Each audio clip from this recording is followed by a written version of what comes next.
আসসালামু আলাইকুম। সবাই কেমন আছো?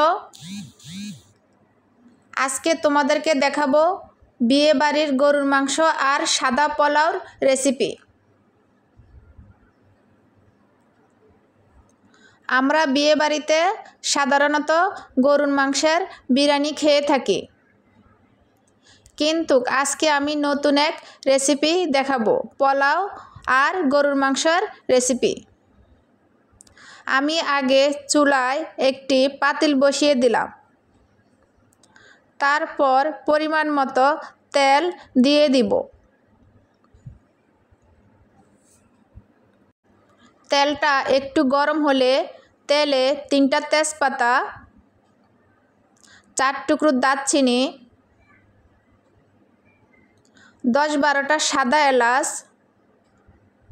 2টা কালো এলাচ, 10-12টা লং দিয়ে দিলাম। তারপর আমি এই মশলাগুলি কিছুক্ষণ নেড়ে 2 বাটি পেঁয়াজ কুচি দিয়ে দিলাম।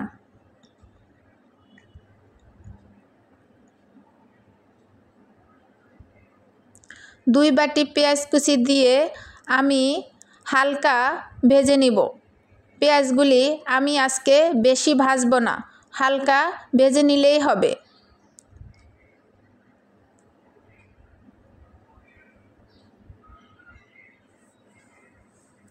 আমি পেঁয়াজগুলি হালকা করে ভেজে নিলাম।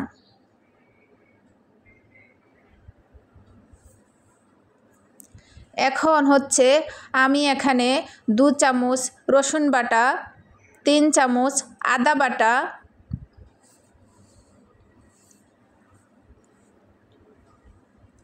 জিরা বাটা 2 চামচ, আস্ত ধনিয়া বাটা 2 চামচ,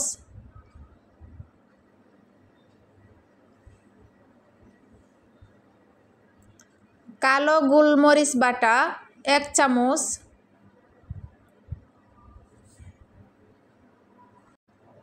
এরপর হলুদের গুঁড়া 2 চামচ। চাইলে এখানে হলুদ বাটা দেওয়া যাবে, যেহেতু আমার কাছে আস্ত হলুদ নেই তাই আমি গুঁড়া হলুদ দিয়ে দিচ্ছি।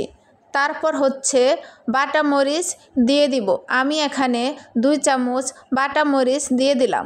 তারপরে স্বাদ মতো লবণ দিয়ে দিতে হবে। এখন আমি একটি খুন্তি দিয়ে মশলাটা ভালোভাবে নেড়ে চেড়ে নিচ্ছি। যেহেতু আমি আজকে রান্নাটা বিয়ে বাড়ির মতো করে রান্না করব, তাই আমি বাটা মশলা দিয়ে দেখাচ্ছি। সাধারণত বিয়ে বাড়িতে বাটা মশলা ব্যবহার করা হয়, তাই আমি চেষ্টা করেছি আজকের রেসিপিটা বাটা মশলা দিয়ে দেখানোর।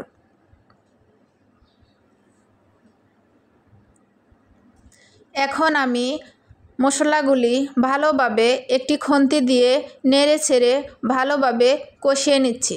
তারপরে আমি পরিমাণ মতো 1 কাপ পানি দিয়ে দিলাম।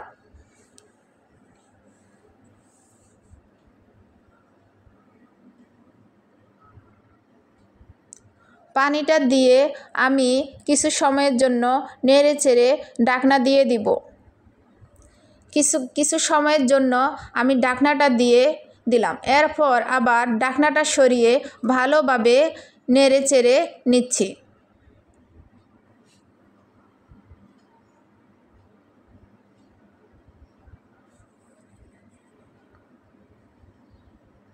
আবার কিছুক্ষণ পর আমি ঢাকনা দিয়ে দিব।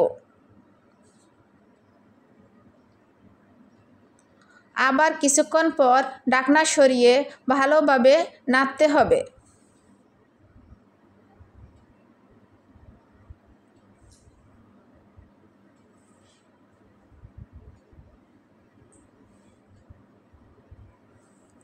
আমি আগে থেকে মাংসগুলি ধুয়ে পরিষ্কার করে রেখে দিয়েছিলাম। এখন মাংসগুলি আমি দিয়ে দিচ্ছি। এখানে 3 কেজি পরিমাণ মাংস আছে।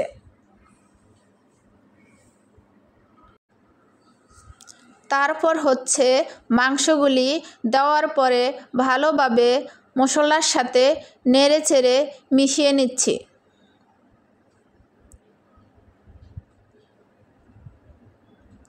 আমি এখন ভালোভাবে নেড়ে চেড়ে মাংসগুলি মিশিয়ে নিব। তারপর ঢাকনা দিয়ে দিতে হবে।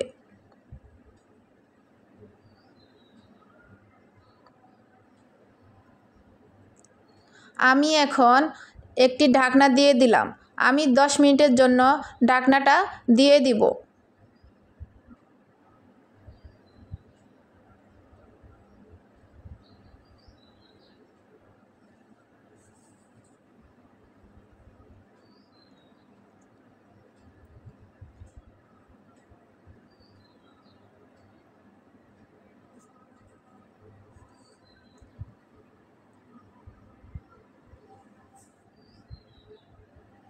এখন আমি 10 মিনিট পর আবার ঢাকনা উঠিয়ে আবার নেড়ে দিতে হবে।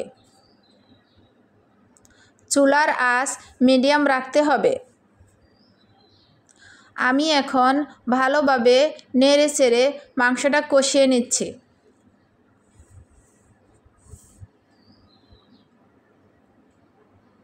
মাংসটা ভালোভাবে নেড়ে চেড়ে কষিয়ে নিতে হবে।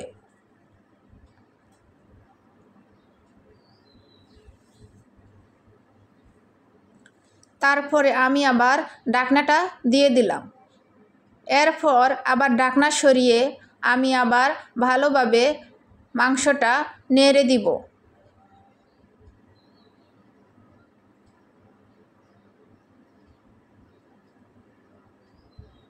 এখন এর মধ্যে আমি 4-5টা কাঁচামরিচ দিয়ে দিব।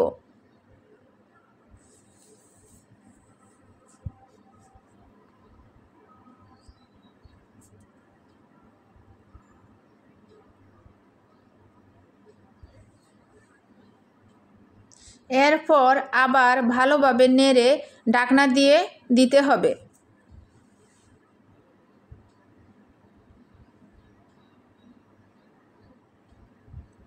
এখন আমি ঢাকনাটা দিয়ে দিলাম।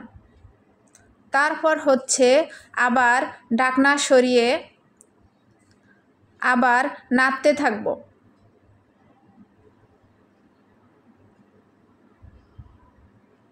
কিছুক্ষণ পর পর নাড়তে হবে, না হলে পাতিলের তলাতে লেগে যেতে পারে। আমি কিছুক্ষণ পর পর মাংসটা নেড়ে নিলাম।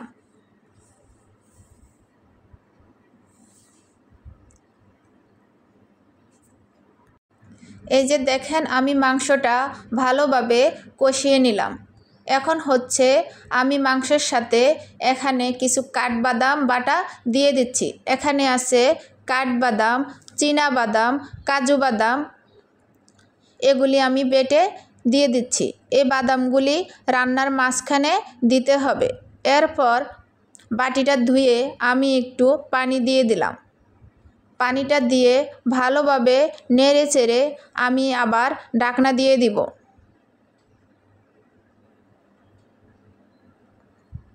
ভালোভাবে আমি বাদাম বাটাগুলি মাংসের সাথে মিশিয়ে নিচ্ছি। ভালোভাবে মিশিয়ে নিতে হবে। তারপর আবার ঢাকনা দিয়ে দিতে হবে।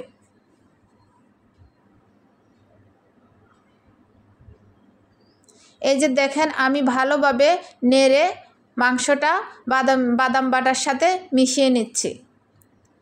এরপর আবার 5 মিনিটের জন্য আমি ঢাকনা দিয়ে দিব। তারপর 5 মিনিট পর ঢাকনা সরিয়ে আবার ভালোভাবে নাড়তে হবে। আমি এখন আবার ভালোভাবে নেড়ে চেড়ে নিচ্ছি।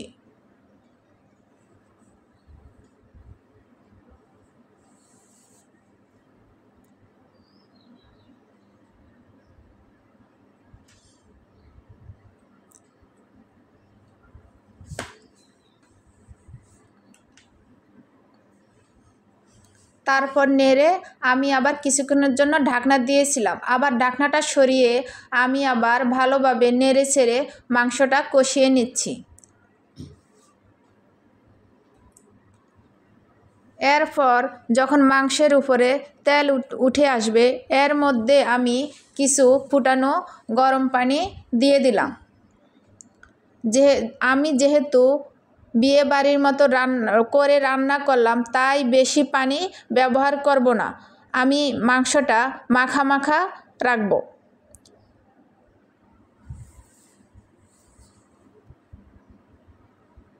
তারপর হচ্ছে আমি এখানে কেওড়া জল দিয়ে দিব।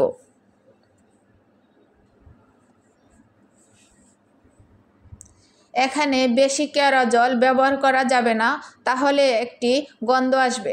কেওড়া জলটা দিয়ে আমি ঢাকনা দিয়ে দিলাম।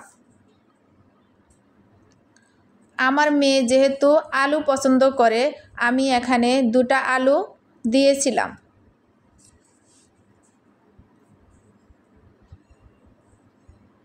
আলু ছাড়া এই রেসিপিটা মজার হবে। আমার মাংসের রেসিপিটা বাসায় সবাই অনেক মজা করে খেয়েছিল। রান্নাটা অনেক সুন্দর হয়েছিল, খেতেও অনেক মজা হয়েছিল। তারপর হচ্ছে এখন আমি শাহি ভাব আসার জন্য গুঁড়া দুধ দিয়ে দিব। আমি এখানে 3 টেবিল চামচ গুঁড়া দুধ দিয়ে দিলাম। গুঁড়া দুধ দিয়ে আমি কিছু সময়ের জন্য ঢাকনা দিয়ে দিব। লো আঁচে 10 মিনিটের জন্য রেখে দিব। তারপর আবার ঢাকনা সরিয়ে মাংসটা নেড়ে দিতে হবে। নেড়ে আমি আবার ঢাকনা দিয়ে দিলাম।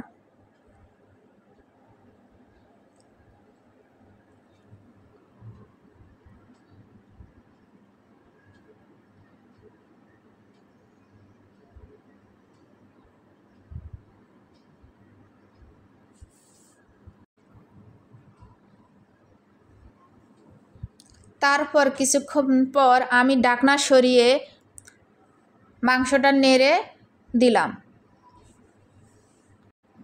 এই যে দেখেন আমার মাংসের কালার। মাংসগুলি আমি একটা বাটিতে ঢেলে নিলাম।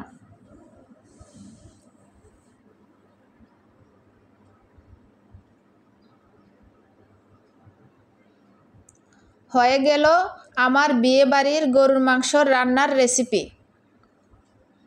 আমার রেসিপিটা যদি ভালো লাগে একবার হলেও রান্না করে দেখবেন। আর আমার ভিডিওটি যদি ভালো লাগে, আমার রান্নার ভিডিও যদি ভালো লাগে, প্লিজ একটু লাইক দিয়ে আমার ভিডিওটা দেখা শুরু করবেন। প্লিজ কেউ টেনে টেনে ভিডিও দেখবেন না। তারপরে হচ্ছে আমি এখন পোলাও রান্না করার রেসিপি দেখাবো।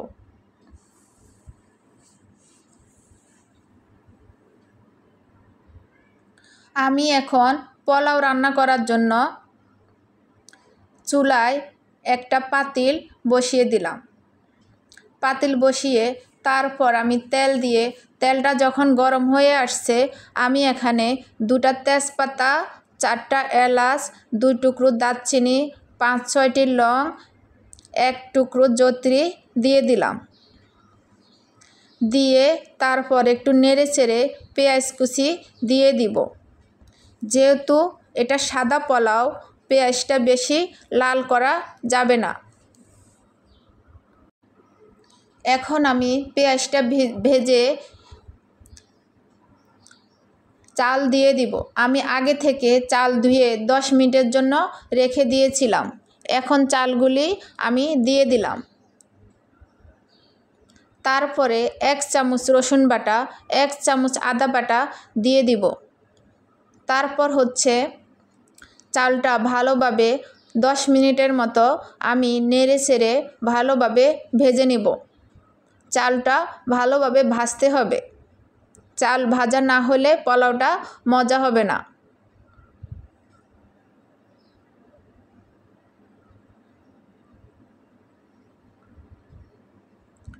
তারপর হচ্ছে চালটা যখন ভাজা হবে আমি এখানে ফুটানো গরম পানি দিয়ে দিব। আমি সব সময় ফুটানো গরম পানি ব্যবহার করে থাকি।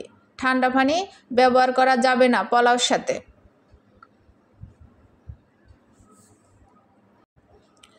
আমি এখানে বড় 2 কাপ চাল নিয়েছিলাম। 2 কাপ চালের সাথে 3 কাপ পানি 1 কাপ দুধ দিয়ে দিতে হবে। আমি এখানে 3 কাপ পানি 1 কাপ দুধ দিয়ে দিলাম। পানি দুধ দিয়ে আমি স্বাদমতো লবণ দিয়ে দিব। লবণটা দিয়ে তারপর ভালোভাবে নেড়েচেড়ে এখন আমি ঢাকনা দিয়ে দিব।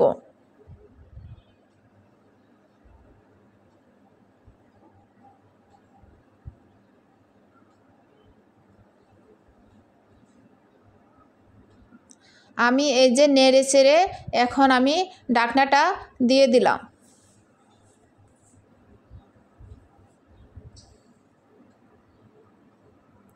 তারপর কিছুক্ষণ পর আমি আবার ঢাকনাটা সরিয়ে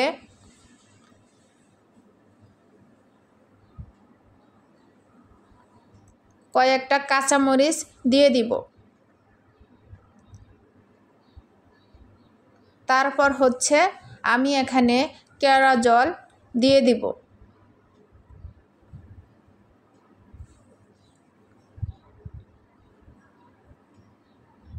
কেওড়া জলটা দিয়ে আমি কিছুক্ষণের জন্য আবার ঢাকনা দিয়ে দিব। আবার কিছুক্ষণ পর ঢাকনা সরিয়ে নেড়ে দিতে হবে।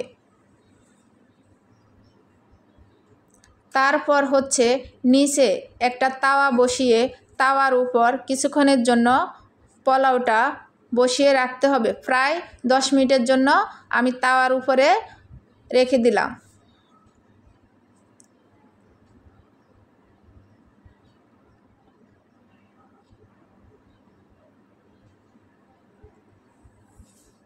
দশ মিনিট পর আমি আবার ফিরে আসলাম। 10 মিনিট পর এসে আমি আবার পোলাওটা নেড়ে দিচ্ছি।